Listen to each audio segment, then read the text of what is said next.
Jayaraj car ಬಂತು ಅಂತ ಹೇಳಿದ್ರೆ ಅಲ್ಲಿ ಕೂತಿದ್ದ ವಾಚ್ಮನ್ನಿಂದ ಹಿಡಿದು ಒಳಗಡೆ ಸೇಲ್ಸ್ ಕೆಲವು ಸತಿ ಆ ಓನರ್ಗಳು ಎದ್ದು ನಿಂತ್ಕೊಂಡು ನಮಸ್ಕಾರ ಸರ್ ಅನ್ನೋರು. हमारा कर्नाटक का स्टेट प्रेसिडेंट आया है जयराज, प्रधानमंत्री जी को फ़ोन मीट करना कैसा. ಅಲ್ಲ ಶ್ರೀಧರ, ನೀನು ಇಂಡಿಯನ್ ಎಕ್ಸ್ಪ್ರೆಸ್ಸಲ್ಲೋ ಟೈಮ್ಸ್ ಆಫ್ ಇಂಡಿಯಾದಲ್ಲೋ ಹಿಂದೂಸ್ತಾನ್ ಟೈಮ್ಸಲ್ಲೋ ಇರಬೇಕಾದ ಪತ್ರಕರ್ತ ಹೋಗಿ ಆ ರೌಡಿಗೆ ನೀನು ಮೆದುಳನ್ನು ಅಡ ಇಟ್ಬಿಟ್ಟಿದೆಯಲ್ಲೋ ಅಂತ. ಇಲ್ಲಿ ಪೊಲೀಸ್ನವ್ರಿಗೆ ವಾಂಟೆಡ್ಡು. ಆ ಕಾಲಕ್ಕೆ ಹಲವಾರು ಪ್ರಕರಣಗಳು ಕಾನೂನುಬದ್ಧವಾಗಿ ಎಲೆಕ್ಷನ್ನು ಜನರಲ್ ಬಾಡಿ ಎಲ್ಲ ಮೀಟಿಂಗ್ ಮಾಡಿ ಪ್ರೆಸಿಡೆಂಟ್ ಅಂತ ಘೋಷಣೆ ಮಾಡಿಬಿಟ್ಟು ಅಲ್ಲಿಗೆ ಜಯರಾಜ್ಗೆ ಒಂದು ಸ್ಟೇಟಸ್ಸೇ ಚೇಂಜ್ ಆಯಿತು. ಇಂಗ್ಲೀಷ್ ಭಾಷಣವನ್ನು ಕನ್ನಡದಲ್ಲಿ ಬರ್ಕೊಟ್ಟು ಜಯರಾಜ್ ಕೈಲಿ ಇಂಗ್ಲೀಷ್ನಲ್ಲಿ ಭಾಷಣ ಮಾಡಿಸ್ದೆ. ರಾಮಕೃಷ್ಣ ಹೆಗ್ಡೆ ಅವರು ಹೇಳ್ತಾರೆ, ನೋಡಪ್ಪ ನೀನು ಪೊಲೀಸ್ನವನಾದರೆ ಒಂದು ಆ ಏರಿಯಾ ನಿನ್ನ ಕಂಟ್ರೋಲ್ನಲ್ಲಿ ಇರಬೇಕು. ಅಲ್ಲಿ ರೌಡಿಗಳ ಕಂಟ್ರೋಲ್ ಆದರೆ ನೀನು ಕೆಲಸ ರಿಸೈನ್ ಮಾಡಿ ಅವ್ರ ಜೊತೆ ಹೋಗಿ ಸೇರ್ಕೊ. ಎಲೆಕ್ಷನ್ಗೆ ಯಾಕೆ ಬೇಕು ಸರ್, ನಿಲ್ಲೋದು ಬೇಡ. ಕ್ಲೀನಾಗಿ ಜುಬ್ಬ ಹಾಕ್ಕೊಳ್ಳೋದು, ಒಳ್ಳೆ ಪರ್ಸ್ನಾಲಿಟಿ ಇತ್ತು, ಒಳ್ಳೆ ಕೂಲಿತ್ತು, ಸ್ವಲ್ಪ ಮುಂದೆ ಬಾಲ್ಡಿ ಇತ್ತು. ರಾಮಕೃಷ್ಣ ಹೆಗ್ಡೆಯವರ ವಿರುದ್ಧ ಸಿಕ್ಕಾಬಿಟ್ಟೆ ಬರೀಬೇಕು ಅಂತ ಮನಸ್ಸು ಬಂತು ಜಯರಾಜ್ಗೆ. ಆಗ ರಾಮಕೃಷ್ಣ ಹೆಗ್ಡೆಗೆ ಆಗದೇ ಇರೋರು ಕೆಲವರೆಲ್ಲ ಇದ್ದರು, ಅವರೆಲ್ಲ ಜಯರಾಜ್ಗೆ ಬ್ಯಾಕ್ ಮಾಡಿದ್ರು. ಇವ್ರನ್ನ ಪ್ರೆಸಿಡೆಂಟ್ ಮಾಡಬೇಡ ಕರ್ನಾಟಕ ಸ್ಟೇಟ್ ಯೂನಿಟ್ಗೆ ಇಲ್ಲ. ಅದಕ್ಕೆ ನಮ್ಮ ಬೈಲಾದಲ್ಲಿ ಏನಿದೆ ಅದು ಇಯರ್ಲಿ ಏನೋ ಒಂದು ಪೀರಿಯಡಿಸಿಟಿ ಇರುತ್ತೆ, 2 years 3 years. General body meeting ಕರಿತೀವಿ. ಜನರಲ್ ಬಾಡಿ ಮೀಟಿಂಗ್ ಟೈಮಲ್ಲೇ ಎಲೆಕ್ಷನ್ನು ಮಾಡ್ತೀವಿ. ಆ ಎಲೆಕ್ಷನ್ಗೆ ಇವ್ರಿಗೆ ನಾಮಿನೇಷನ್ ಹಾಕೋಕ್ಕೆ ಹೇಳಿ ಅಂತೇಳಿ ಕೆಲವು ರೂಲ್ಸು ರೆಗ್ಯುಲೇಷನ್ಸ್ ಎಲ್ಲ ನನಗೆ ಹೇಳಿ, ನಾನು ಈತನಿಗೆ ಹೇಳ್ದು, ನೀವು ಅಧ್ಯಕ್ಷರಾಗ್ಬಿಡಿ, ನಿಮಗೆ ಬೇರೆ ಇಮೇಜೇ ಚೇಂಜ್ ಆಗುತ್ತೆ ಅಂತ ಹೇಳಿ ಇವ್ರನ್ನ ಡೆಲ್ಲಿಗೆ ಕರ್ಕೊಂಡೋಗಿ ಜೊತೆಗೆ ಒಂದು 75 ಜನ ಸ್ಪೆಷಲ್ ಬೋಗಿ ಮಾಡಿ, ಜಾಫರ್ ಶರೀಫ್ ರೈಲ್ವೆ ಮಿನಿಸ್ಟರ್ ಆಗಿರ್ತಾರೆ, ಅವ್ರಿಗೆ ನನ್ನ ಹತ್ರ ಚೆನ್ನಾಗಿದ್ದರು ಅವರು.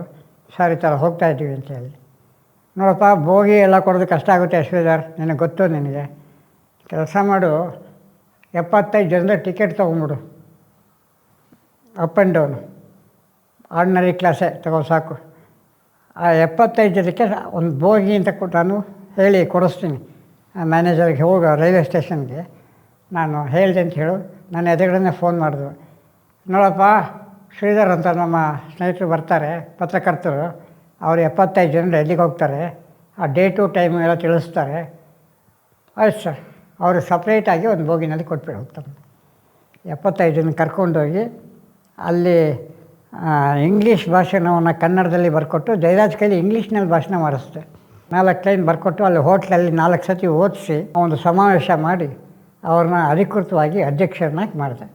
Visiting card editor Garibi Hatao, president Karnataka unit, all India small and medium news paper federation, Gandhinagar, so and so, bank office address ಹಾಕಿ ಆತನಿಗೆ ಒಂದು ಅಧಿಕೃತವಾದ ಮುದ್ರೆ ವಹಿಸಿದೆ. ಈ ಒಂದು ಸಣ್ಣ ಕೆಲಸ. ಇನ್ನು ಬಾಕಿ ಎಲ್ಲ ಮಾತಾಡೋಕ್ಕೆ ಬೇರೆ ಬೇರೆ ಜನ ಇರ್ತಾರೆ. ಪರ್ಟಿಕ್ಯುಲರ್ ಈ ವಿಷಯ ಮಾತಾಡಬೇಕಾದ್ರೆ ಇದೇ ಸಂದರ್ಭದಲ್ಲಿ ಆ ನ್ಯಾಷನಲ್ ಪ್ರೆಸಿಡೆಂಟ್ಗೆ ಏನೇನು ಬೇಕೆಲ್ಲ ಮಾಡಿ, ಬಾಕಿ ಇಲ್ಲಿ ನೇಮಕಾತಿಗಳು ನಮ್ಗೆ ಇಷ್ಟ ಬಂದವ್ರನ್ನ ವೈಸ್ ಪ್ರೆಸಿಡೆಂಟು, ಅದು ನೇಮ್ ಸೇಕ್ ಅಸೋಸಿಯೇಷನು, ಬಟ್ ರಾಷ್ಟ್ರಮಟ್ಟದ ಸಂಘ ಅಂತ ಒಂದು ಲೇಬಲ್ ಇತ್ತು ಅದಕ್ಕೆ. ಆ ಲೇಬಲ್ ಇಟ್ಕೊಂಡು ಅಲ್ಲೇ ಒಂದು ಜನರಲ್ ಬಾಡಿ ಮೀಟಿಂಗ್ ಆಯಿತು, ಎಲೆಕ್ಷನ್ನು ಆಯಿತು. ಅಲ್ಲಿಗೆ ಜಯರಾಜನ್ ಕರ್ಕೊಂಡೋಗಿ ಇಲ್ಲಿ 75 ಜನನ ನಾವು ಕಾಸು ಕೊಟ್ಟು ಕರ್ಕೊಂಡೋಗಿ 75 ಜನನೂ ಜಯರಾಜ್ ಕೈನಲ್ಲೇ ಓಟ್ ಹಾಕಿಸಿ ಅಧಿಕೃತವಾಗಿ ಕಾನೂನುಬದ್ಧವಾಗಿ ಎಲೆಕ್ಷನ್ನು ಜನರಲ್ ಬಾಡಿ ಎಲ್ಲ ಮೀಟಿಂಗ್ ಮಾಡಿ ಪ್ರೆಸಿಡೆಂಟ್ ಅಂತ ಘೋಷಣೆ ಮಾಡಿಬಿಟ್ಟು ಅಲ್ಲಿಗೆ ಜಯರಾಜ್ಗೆ ಒಂದು ಸ್ಟೇಟಸ್ಸೇ ಚೇಂಜ್ ಆಯಿತು. ಅಲ್ಲ, ಮಾಮೂಲಿ ಅವರ ಆ ವೃತ್ತಿಗಳು ಅದೇನು ಬದಲಾವಣೆ ಆಗ್ತಾಯಿರಲಿಲ್ಲ. ಆ ವೃತ್ತಿಗಳು ಅಷ್ಟೇನು ಈಗಿನ ಉಗ್ರಗಾಮಿಗಳು ಈ ಟೆರರಿಸಮು ಎಲ್ಲ ಕಂಪೇರ್ ಮಾಡಿದ್ರೆ ಅದೇನೂ ಅಲ್ಲ. ಏನೋ ಮಾಡ್ತಾಯಿದ್ರು. ಅದಕ್ಕೊಂದು ವ್ಯವಸ್ಥಿತವಾದ ಒಂದು ಜಾಲನೇ ಇತ್ತು ಆಗಿನ ಕಾಲದಲ್ಲಿ. ಆಯಿಲ್ ಬಿಸ್ನೆಸ್ ಅನ್ನೋರು, ಇನ್ನೊಂದು ಹಫ್ತಾ ಅನ್ನೋರು, ಏನೋ ಇತ್ತು. ಹೀಗಾಗಿ ಜಯರಾಜ್ಗೆ ಒಂದು ಮ್ಯಾನರಿಸಮ್ ಚೇಂಜ್ ಮಾಡಿತು. ಕ್ಲೀನಾಗಿ ಜುಬ್ಬ ಹಾಕ್ಕೊಳ್ಳೋದು, ಒಳ್ಳೆ ಪರ್ಸ್ನಾಲಿಟಿ ಇತ್ತು, ಒಳ್ಳೆ ಕೂಲಿತ್ತು, ಸ್ವಲ್ಪ ಮುಂದೆ ಬಾಲ್ಡಿ ಇತ್ತು, ಚೆನ್ನಾಗಿತ್ತು. ಅವ್ರ ಕಾರ್ ಬಂತು ಅಂತ ಹೇಳಿದ್ರೆ ಗಾಂಧಿನಗರದಲ್ಲಿ ಎಷ್ಟೋ ಜನ ಶಾಪ್ನಲ್ಲಿ ಅಟೆಂಡರ್ಸು, ಸೇಲ್ಸ್ಮನ್ ಎದ್ದು ನಿಂತ್ಕೊಂಡ್ಬಿಡೋರು. ಅವ್ರು ನೋಡೋಕ್ಕೆ ಅಂತನೋ ಇಲ್ಲ ಗೌರವ ಕೊಡೋಕ್ಕೋ ಇಲ್ಲ ಹೆದರ್ಕೊಂಡು, ಜಯರಾಜ್ ಕಾರ್ ಬಂತು ಅಂತ ಹೇಳಿದ್ರೆ ಅಲ್ಲಿ ಕೂತಿದ್ದ ವಾಚ್ಮನ್ನಿಂದ ಹಿಡಿದು ಒಳಗಡೆ ಕೆಲವು ಸತಿ ಆ ಓನರ್ಗಳು ಎದ್ದು ನಿಂತ್ಕೊಂಡು ನಮಸ್ಕಾರ ಸರ್ ಅನ್ನೋರು. ಚೇಂಜ್, ಮ್ಯಾನರಿಸಮ್ ಚೇಂಜ್ ಆಗಿ. ಇನ್ನು ಅವರ ನೆಗೆಟಿವ್ ಮಾತಾಡೋದು ಅದು ಇನ್ನೂ ಒಂದು ಫುಲ್ ಡೇ ಮಾತಾಡ್ಬೋದು. ಅದು ಕೊತ್ವಾಲ್ ಮರ್ಡರ್ ಕೇಸು, ಇನ್ನೊಂದು ಆ ಕೇಸ್ ಈ ಕೇಸೆಲ್ಲ ಬೇಕಾದಷ್ಟಾಗುತ್ತೆ.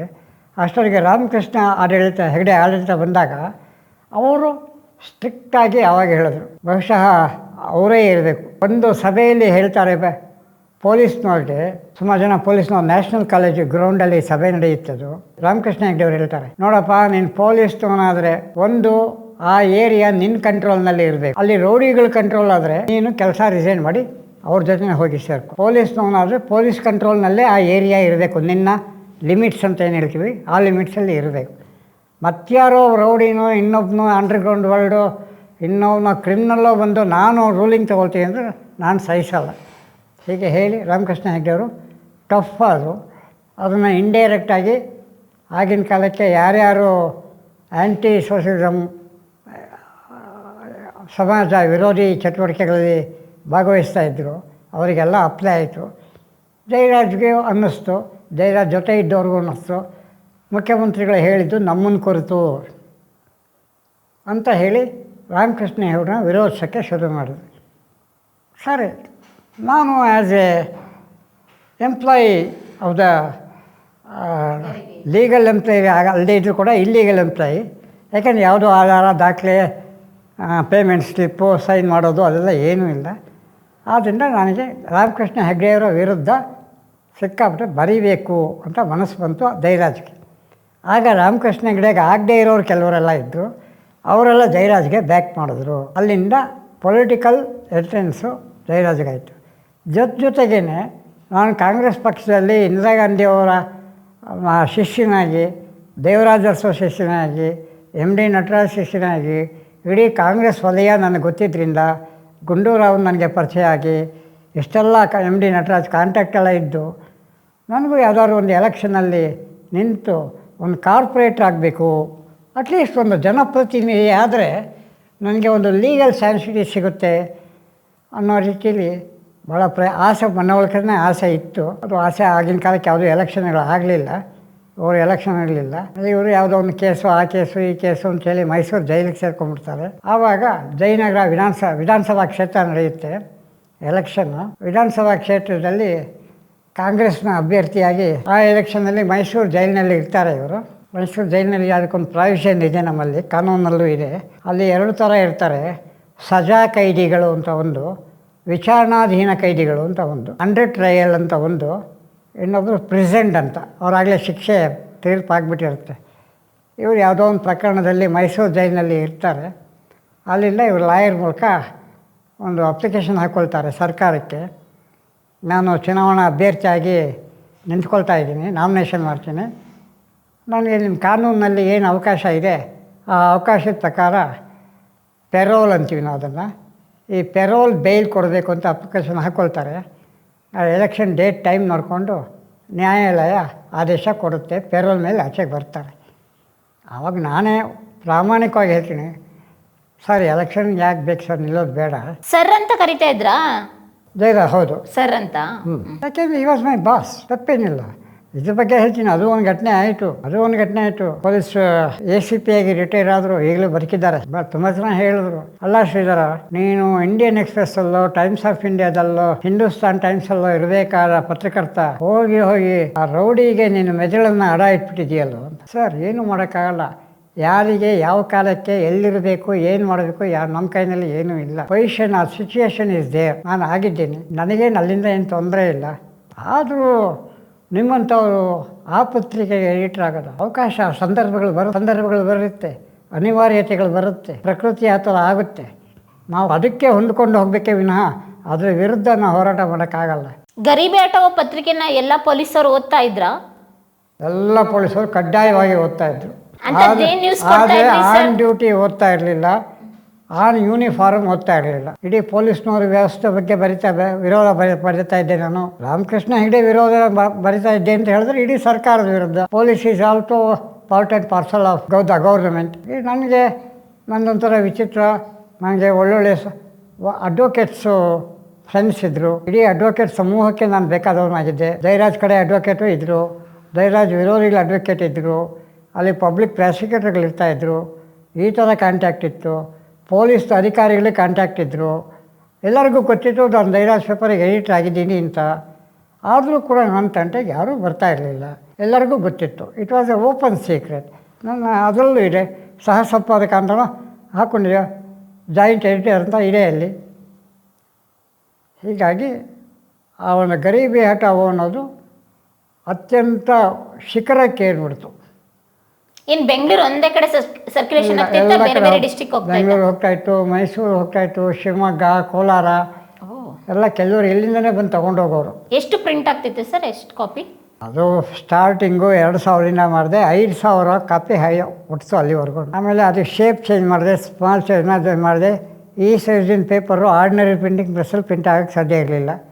ಇದು offset printing, but hand composing ಮಾಡಿ ಅದನ್ನು ಒಂದು ಪ್ರೂಫ್ ತೆಗೆದು ಅದಕ್ಕೆ ಯಾವುದೋ ಕೆಮಿಕಲ್ ಪೌಡ್ರೆಲ್ಲ ಹಾಕಿದರೆ ಅದು ಕನ್ವರ್ಟ್ ಆಗೋದು. ಆ ಲೆಟ್ರು ಇದು ಅದನ್ನು ತೊಗೊಂಡೋದ್ರೆ ಇಲ್ಲಿ ಪ್ಲೇಟ್ ಅಂತ ಮಾಡೋರು. ಆ ಪ್ಲೇಟ್ ಮೇಲೆ ಪ್ರಿಂಟೌಟ್ ತೊಗೊಂಡು ಪ್ಲೇಟಿಗೆ ಕೊಟ್ಟರೆ ಮೆಷಿನ್ ಪ್ರಿಂಟ್ ಆಗೋದು.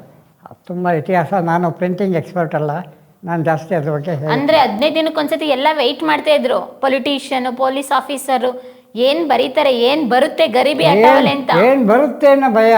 ಬಟ್ ನನಗೆ ಯಾವ ರೆಸ್ಪೆಕ್ಟ್ ಸಿಗ್ತಾ ಇತ್ತು, Shridhar is a good man, is a journalist, but he is in the control of Jayaraj ಹೇಳಿ ನನ್ನ ಬಗ್ಗೆ ಏನು ಬರೆಸ್ತಾನೋ, ಬರೆಯೋ ಮನುಷ್ಯ ಈತ.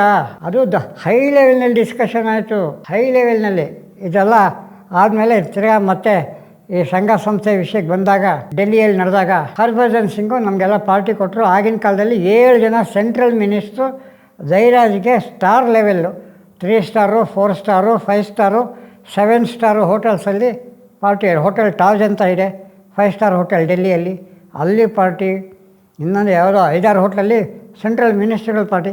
ಯಾಕೆಂದರೆ ಜಯರಾಜ್ ಮುಖ ನೋಡಿ ಅಲ್ಲ, ಆ ಹರ್ಭಜನ್ ಸಿಂಗ್ ಮುಖ ನೋಡಿ, ಜಯರಾಜ್ ಹೈ, ಎಲ್ಲೂ ರೌಡಿ ಅಂತ ರೆಕಗ್ನೈಸ್ ಆಗಲೇ ಇಲ್ಲ.